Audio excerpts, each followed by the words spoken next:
First off, I want to say a big thank you to everyone who showed support in the rewrite of Season 1. I didn't think it'd do as well as all my Spider-Man stuff, but you guys honestly killed it, so thank you. Also, this is going to be the last rewrite I'm going to do / any kind of writing video for a really long while. If a really bad movie comes out, I might sit down and hanker one more out, but, you know, the series is going to be pretty much held on hold indefinitely, and I'll talk about that at the very end of the video, but you know what? Let's not get into the nitty-gritty of that. Let's just jump into rewriting Titans Season 2. Also, I'm going to be doing a new video style, so what do you think? I'm cartoon now. What's going on? Hey guys. Alright, let's just jump right into it. I'm done playing. If you're new here, this is a sequel to my Titans Season 1 rewrite, so if you haven't seen that, you may be a little confused. I'd go find and watch that first. But without further ado, here we go. We open on an incredibly important night in the Titans' lives, New Year's Eve 2013.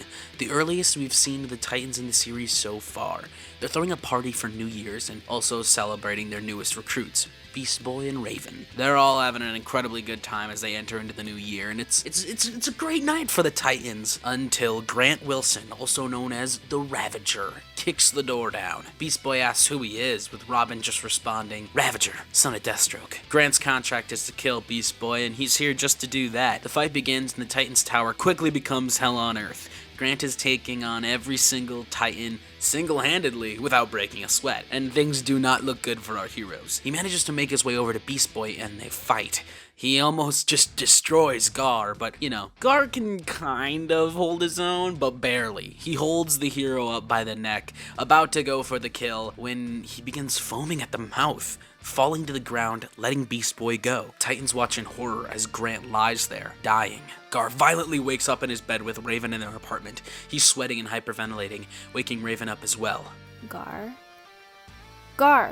are you alright? He begins explaining his dream when Raven becomes quickly distracted as she sees something outside. Gar, look. She points to the window and they both look to see a giant red X painted on the side of a building across from their apartment.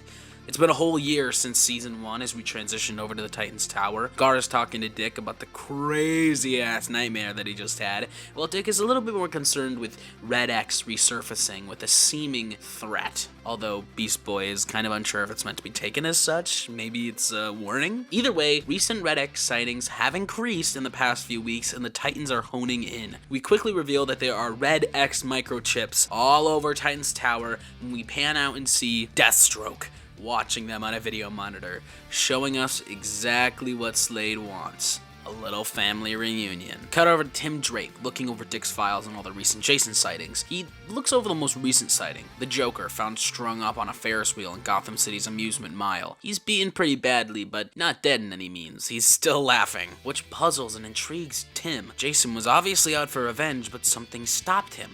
What? His focus is broken when the tower goes into lockdown. All 6 Titans are closed off from one another, and security feed audio is played throughout the tower from the night of December 31st, 2013, the night Grant Wilson died. The Titans are instantly taken aback, and Beast Boy has a severe anxiety attack when he hears Ravager's voice again after so long. Tim hacks the security system to gain free access to the tower and find the other Titans, but is met with Red X, Jason Todd, staring him down a hallway drenched in red light. Hacking tech 2 decades ahead of its time, designed by Silas Stone? Impressive. I guess you are quite the genius, aren't you, Tim?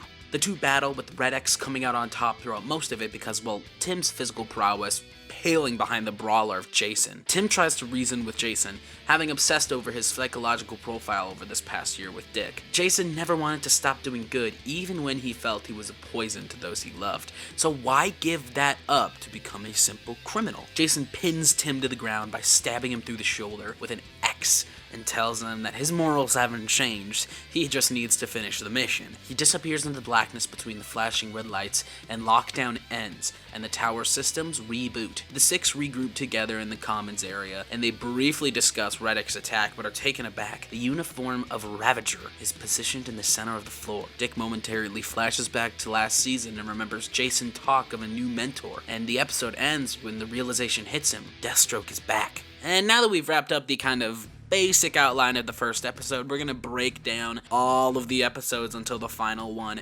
just into major story arcs for each character, just like we did last season. So instead of going by episode stories, because that would take me hours. Jason Todd's arc.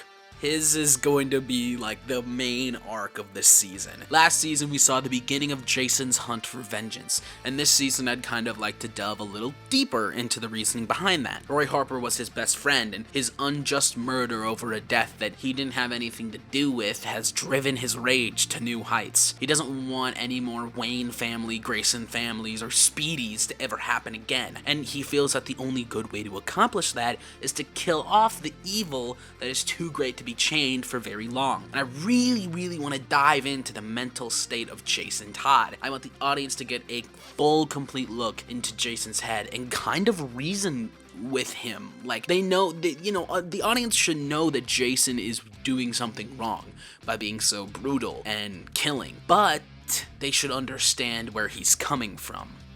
Trauma. Being a member of the Doom Patrol since the ripe age of 8 years old, Garfield Logan has been no stranger to the danger of the battlefield. But the fear he felt when faced with the Ravager was paralyzing, so much to the point that he couldn't even transform. And now with a resurfaced Deathstroke, it's playing with his head, and he looks to Raven for support in his times of doubt, and his deep-rooted childhood fear of Ravager, and by extension, Slade. Gar's whole arc this season is about facing your fears. For the first couple of battles with Slade, Gar pretty much can't fight and is completely sidelined. He has to face his fears of fighting someone as good as Slade or Ravager, and, Raven helps him by giving him a little bit of a pep talk, too. Pep talk. A pep talk. All of this is pretty scary, I know. But we're a family. The Titans, you, and I, we're in this together, and the team and I will always have your back. So let's get out there and face Slade. Together. Alright? Eventually, Gar finally learns to trust that this team will protect him and they're a family, and he becomes ready for the big final fight. Slade.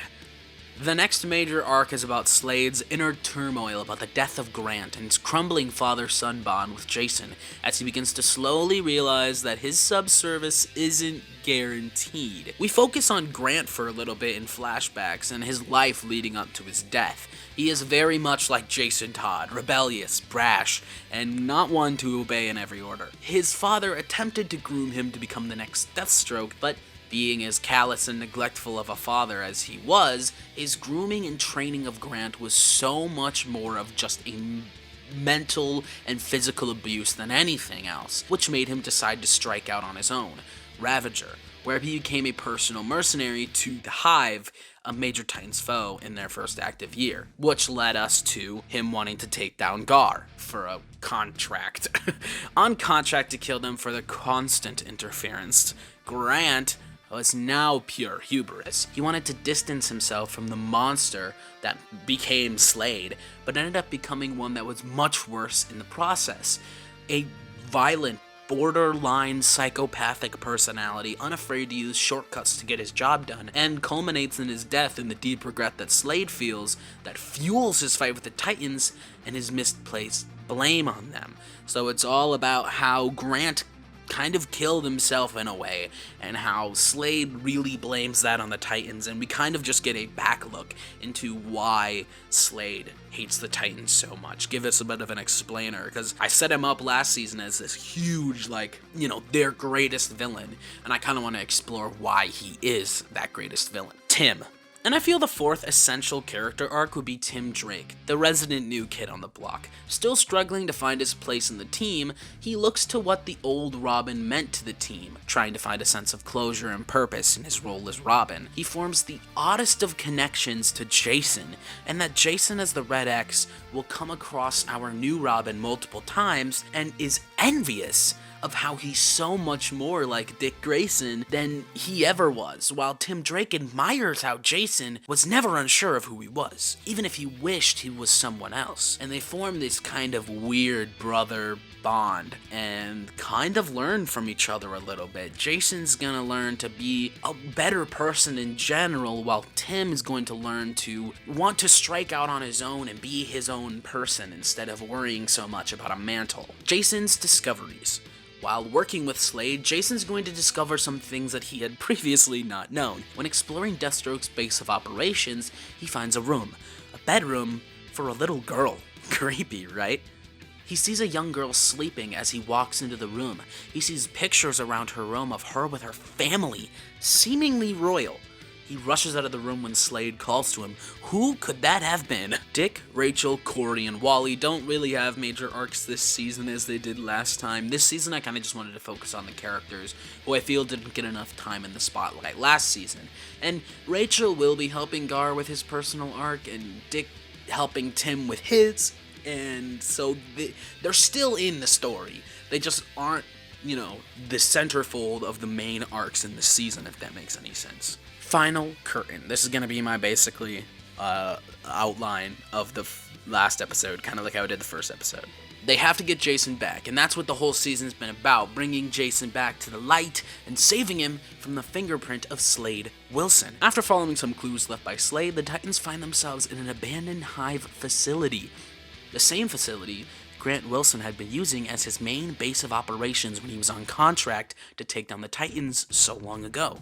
And they only find Jason. Like they had planned, they tried to bring Jason back to the side of good by having Raven trap him in his own mind, sending him into this mindscape-like sequence where he lives through the night of his death once more, but while also seeing the Titans' side of things through Raven. In the physical plane, this knocks out Jason into a comatose-like state, giving Deathstroke flashbacks to Grant and sending him into a rage entering the fight. The Titans get ready for one last bout with Deathstroke the Terminator. Beast Boy's fear of the Wilsons have matured into contempt for Slade and pity for Grant, as he knows full well the burden of someone trying to exploit you for what they tell you is your own good, when his uncle took custody of him long ago and exploited his powers before he was adopted by the Doom Patrol and later found by the Titans. He kind of gets what happened to Grant far too well. When Jason regains consciousness, Tim is there to try one more time to bring him back to the side of the Angels, even going so far as to offer him back the Robin mantle, as this time with the Titans has made him question if that's really even who he should be, but Jason refuses and acknowledges the respect that he has for Tim,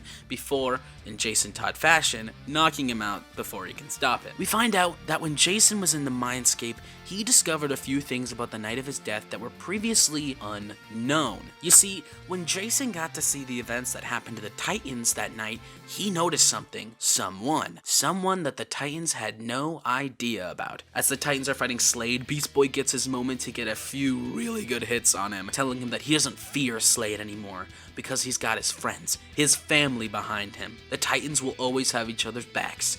But it seems Deathstroke has something in store to take down every Titan. He sticks Wally with nanites to slow him down, power dampening cuffs for Raven and Starfire, and good old-fashioned just beatdowns for Dick and Tim and Gar. Deathstroke manages to get the upper hand and is going for a killing blow on Gar when Jason comes in, saving him by the hair on his skin. He steps up to face Deathstroke, turning on him. The Titans are surprised, but he orders them to stay back, turning now to Slade, giving us a chilling twist. How stupid did you think I was? Me getting a death sentence on the same night that Markov girl attacked and killed one of my friends? Only 6 months after you completed a contract in Markovia. You showing up to the peak of my anger after I narrowly avoided death? You planned it all! The girl, Roy's death, me? You wanted to destroy the Titans for what happened to Grant, and do it with one of our own. You made a good choice. I always was the bad one, but never stupid. Now I'm going to use everything you taught me, and I'm going to kill you. Slade and Jason begin to battle intensely, and whenever a Titan tries to enter the fight, Jason knocks him to the side himself. He wants this to be just between him and Slade. Jason has Slade on his knees and ready for a kill shot. Do it then. Kill me. Jason hesitates at Slade's request. Dick manages to get up and begins walking towards his adopted brother. You don't have to do this, Jason. Fight it. You're better than this. You're better than him. Tim gets up as well. Think of what Roy would want you to do. Jason tries to go for the kill, but he can't. No, he won't. You're weak. You'll always be weak. Roy would be disappointed. Jason interrupts. No. I'm stronger now more than ever. That's something you'll never be able to understand. Goodbye, Slade. Enjoy rotting in a jail cell. Jason knocks out Slade and looks to the Titans, giving Tim a head nod before throwing a smoke bomb and leaving the battle area. The Titans send Slade off to Blackgate Penitentiary, and the story's over, so we think. A few days later, Dick calls the Titans into his living quarters.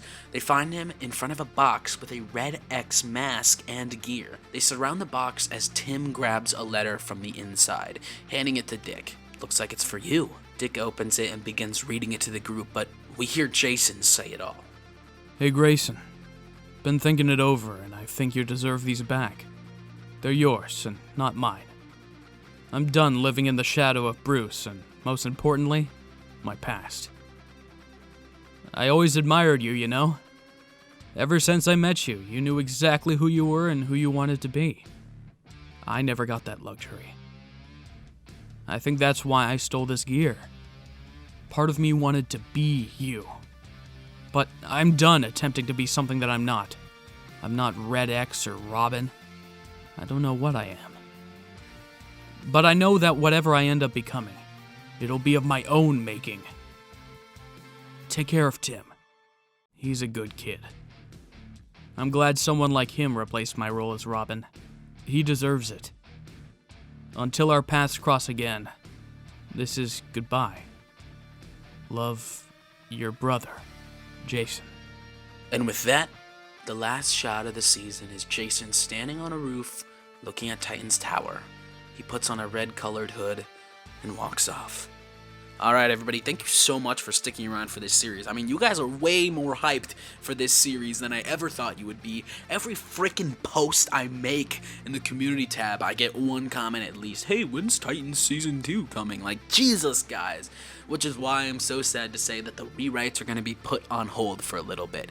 Yeah, I know, it really sucks, but I've recently been brought on to like 4 really cool, really big budget projects that, you know, I'm gonna be the main writer for, and holy crap, it's one of the most amazing opportunities that I've ever been given, graced. And, you know, I think I just have to focus on that creative-wise. I want to be able to put all my energy towards those because I want them to be amazing for you guys when they eventually come out. I don't think they'll be coming out on my channel at all. Maybe I can put some promo stuff up for it. As soon as I'm able to announce what these things are, you'll know. I'll let you know right away, but I have to kind of focus my creative aspects on that. But, you know, that doesn't mean I'm going to stop posting. I have so much more series coming out soon, like 10 lists. I have, I don't want to spoil it all for you guys. I have some really cool stuff coming, so don't worry. Even though the re-arts are going to be done for a little bit, I'm still going to be making videos. I'm going to try to be as, you know, trying to make some more creative videos that don't take as much energy as the rewrites. Maybe doing just some quick pitches for possible films that I wish could be made, stuff like that. But, you know, that's kind of just how the cookie crumbles around here, guys. So anyways, if you liked the video, make sure to like, comment, and subscribe. And as always, everybody, stay nerdy.